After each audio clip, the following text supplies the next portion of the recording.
Given the history of this fixture for Crystal Palace coming here and find it difficult in recent years, you needed a performance with no mistakes. The first goal was a clear error from Miljovic that led to that goal.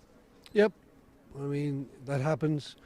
I mean he made up for it, I thought, by producing that fantastic cross which led to Benteke's equaliser. So I think that his error was well and truly cancelled out. But then we fell foul to three really good goals in the second half, and the one or two opportunities that we had, we were foiled by the post or foiled by an offside flag on a couple of occasions. But we can't deny that tonight Tottenham deservedly won the game. They were very good.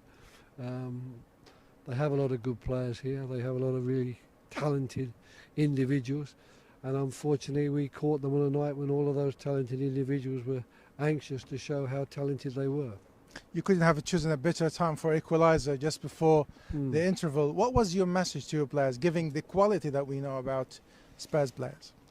Well, the message at half time was I thought that we'd had a good spell just before the end of the half, where we started to pass the ball a little bit better and get the ball into midfield and start to play forward and look to get behind them. And our message was we've got to keep doing that. We've got to make certain that we really do get on the ball, get half turns, get looking forward, trying to play the ball in behind the defenders, because we knew that we would probably need a second goal to give us a chance of even getting a draw from the game, because it was going to be hard to keep them out. But they scored very early on, and then the third goal of Kane's is one of those where you're just getting over the fact that you've gone 2-1 down. You find yourself 3-1 down, and Tottenham, in the form they're in and with the confidence they have, with their tails up, made it very difficult for us after that. I wonder if the big effort you put in the last game against Manchester United had any effect on the players in terms of fatigue, tiredness? Well, I think we are tired, and I mean we've had tough games. I mean the Brighton game was a tough game, the Fulham game was a tough game, the Man United game was a tough game.